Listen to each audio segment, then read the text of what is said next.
Hello girls, you all are welcome to our history class. Children, before we start our today's session, let us see a few points of the previous session, okay? So in the previous session you heard about the Dalit Panthers, do you remember? It is an organization which was formed in Maharashtra in 1972. And the people, the members, what did they do?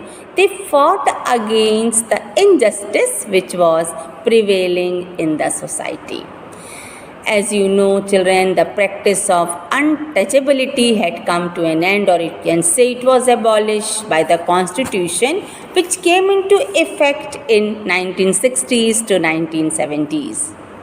But still, children, the law was made by the government. Of course, the government was also worried to see that such evil should be eradicated from the society.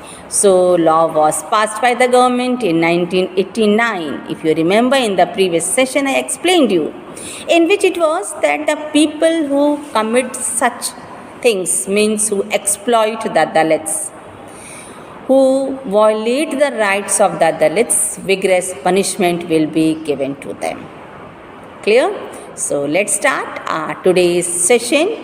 Topic number 6, Bharatiya Kisan Union. Of course, when we are talking about the people who came forward to express their demands, who wanted to get the rights for the people, of such people who were exploited in the society, in that same context our today's topic is भारतीय Kisan union. जैसा कि आपने पीछे sessions में समाज के उस वर्ग के बारे में सुना जिसका शोषण हो रहा था, जिसके लिए दलगत राजनीति हुई और दल से स्वतंत्र भी आंदोलन हुए. सरकार के द्वारा नियम भी बनाए गए जिसके अंतर्गत यदि कोई किसी भी व्यक्ति के मौलिक अधिकारों का हनन करता है तो उसके लिए सरकार ने पनिशमेंट रखा, सज़ा रखी, जिसके लिए अदालत को पूरा अधिकार है कि ऐसे मामलों की सुनवाई भी करें और उस पर उचित निर्णय दें. आज का विषय है भारतीय किसान यूनियन. उसी परिप्रेक्ष्य में आप इसमें सुनेंगे कि आखिर ये किसान यूनियन क्यों बना. जैसा कि शब्द है किसान, स्पष्ट हो जाता है कि भारत के किसानों का एक संगठन बना. Am I clear? Yes. So children, you heard about the party based and non-party based system, in which you were told that how they agitated against the discrimination which was prevailing in the society. अर्थात इन्होंने समाज में व्याप्त असमानता और अन्याय के विरुद्ध, शोषण के विरुद्ध कैसे इन समूहों ने सरकार के विरुद्ध आवाज़ उठाई और उसका परिणाम उन्हें मिला कि सरकार ने ऐसे नियम बनाए कि ऐसे काम करने वाले लोग, अर्थात जो किसी समूह विशेष का शोषण करते हैं, उनके लिए सज़ा निर्धारित की गई. So we'll see children, as you know that BKU means Bharatiya Kisan Union. This was the union which had put a lot of effort to eradicate the injustice which was prevailing in the society. अर्थात भारतीय किसानों के संगठन ने समाज में फैले अन्याय और असमानता के विरुद्ध काफ़ी संघर्ष किया, मेहनत किया, जिससे समाज में समानता लाई जा सके. So since 1970s, people were exploited, of which they had complained to the governments through political parties. Of course, the government had made policies. The policies were implemented, but still there were demands. You know, children, it's not very easy to eradicate any of the evil from the society 100%, because we all are human beings. So still there were some demands, there were some work which was to be done by the government. करीब 1970 के दशक में कहा गया कि लोगों ने समाज में व्याप्त जो बुराइयां थीं, जो असंतोष था, जो कुरीतियां थीं, उसके विरुद्ध आंदोलन किया.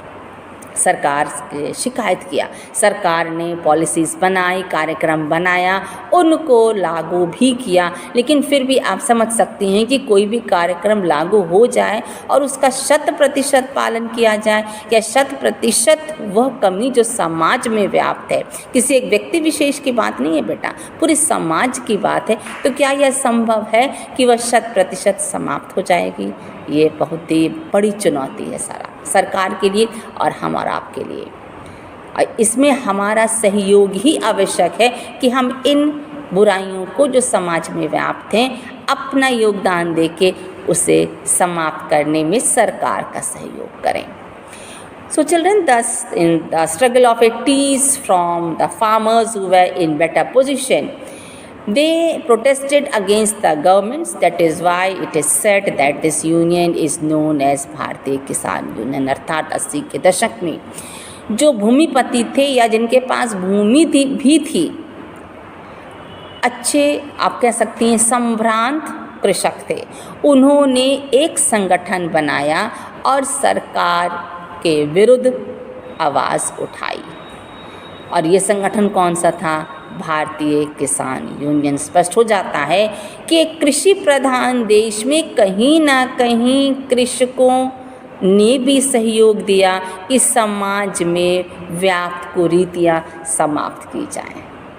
बहुत ही गर्व की बात है कि भारत एक कृषि प्रधान देश है, तो कृषि प्रधान होने के साथ न केवल अनाज का इतना उत्पादन होता है कि उसको हम दूसरे देशों में भेजकर उनके वहाँ जो उत्पन्न जो भी प्रोडक्ट हमारे लिए उसे प्राप्त करें, बल्कि हमारे भारतीय किसानों ने आंदोलन करके भी समाज में व्याप्त कुरीतियों को समाप्त करने का हर संभव प्रयत्न किया। So we are proud of our Indian farmers also.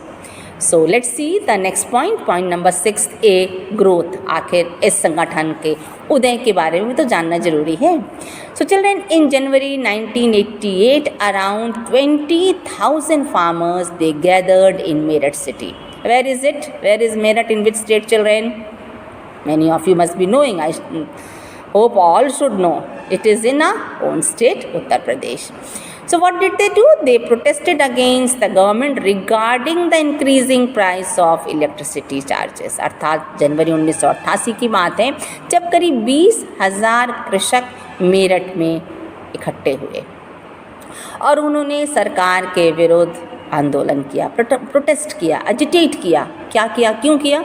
क्योंकि बिजली की बढ़ी बढ़ी हुई दर के विरुद्ध उन्होंने अपनी मांग रखी। ठीक है, और फिर इसी के विरोध में ही उन्होंने आंदोलन किया।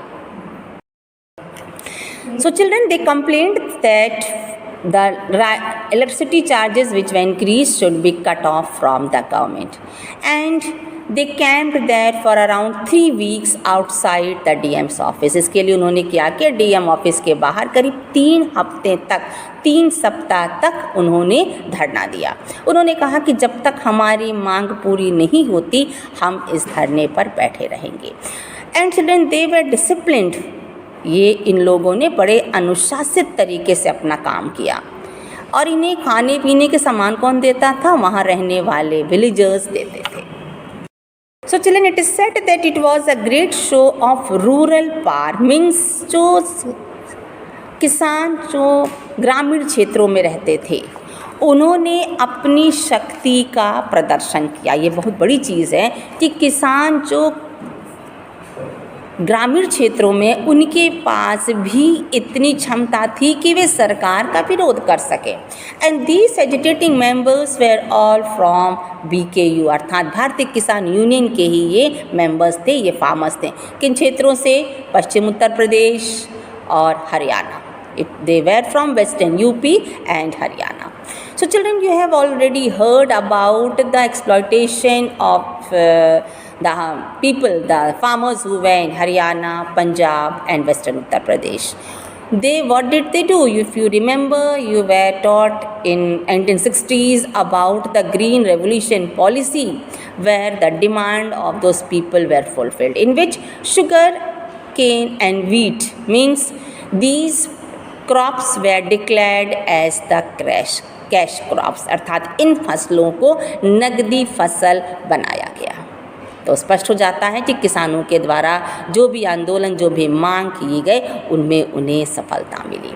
And the next is issues raised by BKU, issues जो भी मुद्दे थे भारतीय किसान यूनियन के द्वारा, उसके बारे में अब आप सुनेंगी। The first is the farmers, they had demand that they should get a higher government floor price for sugar cane and wheat.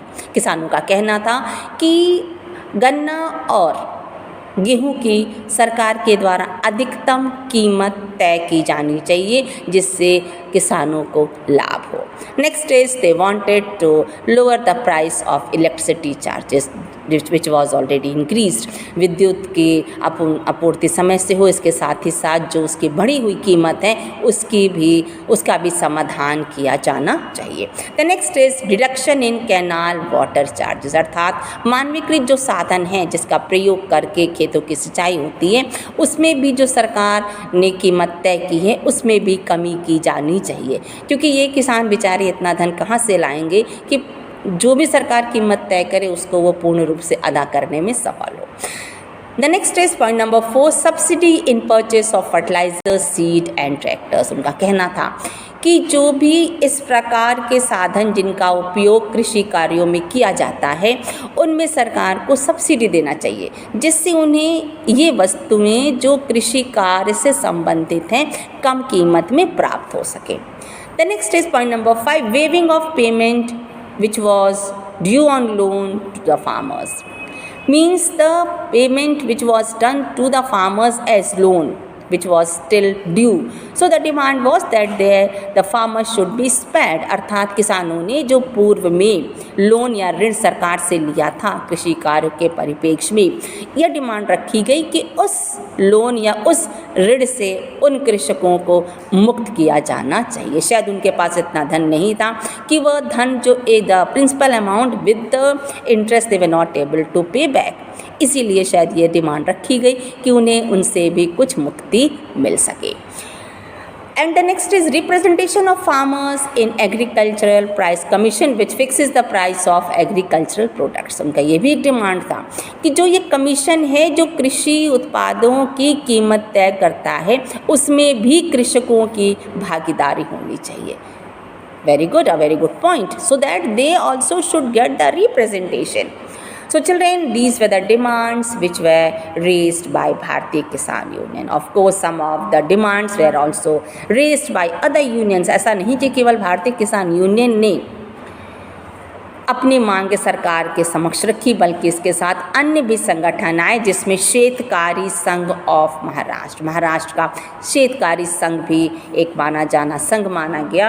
And what it declared the farmers movement as war of Bharat and it was against the forces of India, अर्थात उन्होंने India की ताकतों उन्होंने किसे कहा, शहरी औद्योगिक क्षेत्र को, विरुद्ध किसके, ग्रामीण कृषि क्षेत्र means rural area. If you remember, I have explained you children one topic in the last chapters, agriculture versus industrialization. याद आ रहा है, कृषि बनाम उद्योग, इसी परिप्रेक्ष्य में ये टॉपिक था। अगर आपको याद है पीछे सेशन में आपको ये बड़े ही विस्तृत तरीके से समझाया गया था। ठीक है। The next point is characteristics. Now will see to the characteristics of Bharatiya Kisan union. अब हम भारतीय किसान यूनियन की विशेषताओं को सुनेंगे। Children, activities which were conducted by Bharatiya Kisan union, it pressurise the government to accept its demand through rallies. What did they do? They started taking in different activities, sitting in and jail bharo agitation in which lakhs of farmers from various villages had taken part. अब इस भारतीय Kisan union की क्या विशेषता थी? इन्होंने अपनी मांग मनवाने के लिए जेल भरो आंदोलन, धरना प्रदर्शन करना पर बैठना इन्होंने करना आरंभ कर दिया, जिससे उनकी मांग सरकार के द्वारा पूरी की जा सके।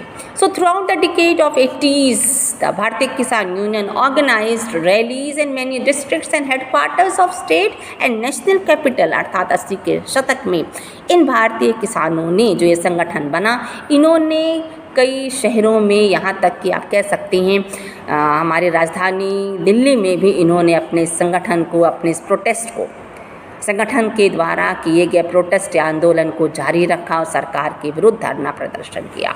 So as most of the BKU members were of single community, thus the organization used traditional caste panchayat system of these communities in bringing them together. जैसा कि आप जानती हैं कि ये जो भारतीय किसान यूनियन जो था, इसके अधिकतर लोग किसी एक जाति विशेष समुदाय के थे, तो इसका भी लाभ इस संगठन को मिला. इन्होंने क्या किया, आर्थिक मसले पर इनको एकजुट करने के लिए जो जाति पंचायत की जो पहले परंपरागत व्यवस्था थी उसको इन्होंने बनाए रखा, जिससे इन्हें पूर्ण रूप से विश्वसनीय तरीके से सहयोग मिल सके. Got? Children, early 90s BKU means Bharatiya Kisan Union. It distanced itself from other political parties because it had a good numerical strength. So it, you can say it was able to present itself as a pressurized group, which helped to do many changes. The government accepted their demand. कहा जाता है कि 90 के दशक में भारतीय Kisan union ने स्वयं को राजनीतिक दलों से अलग रखा, क्योंकि इनकी संख्या ही खुद अधिक थी, इसलिए ये खुद एक दबाव समूह के रूप में काम कर रहे थे और इन्होंने स्वयं अपने बल पर बिना किसी राजनीतिक दल से जुड़े हुए अपनी मांगों को पूरा कराने में सफलता प्राप्त की. So children, thus the farmers movement became one of the most successful movement of 80s, which was more active in prosperous states. अर्थात 80 के दशक में जो किसानों के द्वारा आंदोलन किया गया वो एक बहुत ही सफल आंदोलन था, खास करके संभ्रांत राज्यों में. स्पष्ट हो जाता है कि आंदोलन में कहीं ना कहीं एकजुटता थी और शायद उनकी मांगों को पूरा करने में सरकार ने पूरा अपना समर्थन दिया. One more thing, children, that this Bharatiya Kisan Union warned that if India does not bargain to keep agriculture out of purview of the World Trade Organization, country may face some adverse effects. कहा जाता है कि भारतीय Kisan union ने चेतावनी भी दी कि भारत कृषि को यदि विश्व व्यापार संगठन के दायरे से बाहर रखने के लिए कोई कदम नहीं उठाता तो इसका नुकसान भारत को हो सकता है, ऐसा उनके द्वारा कहा गया. क्योंकि इससे क्या होता था, it means that if it is at the international level it may effect the economy of India, may be the price of the product which the government itself decides. So children, more than 5 lakh farmers joined the rally of Bharatiya Kisan Union against the World Trade Union across the country. अर्थात इसी मांग को लेकर करीब 5 लाख किसानों ने आंदोलन किया, जिससे कृषि को विश्व व्यापार संगठन के दायरे से दूर रखा जाए. Clear? So as we are living in an agrarian country, we also should support our farmers, and our government tries all its best to support the farmers. Okay, children? Thank you, my children. God bless you.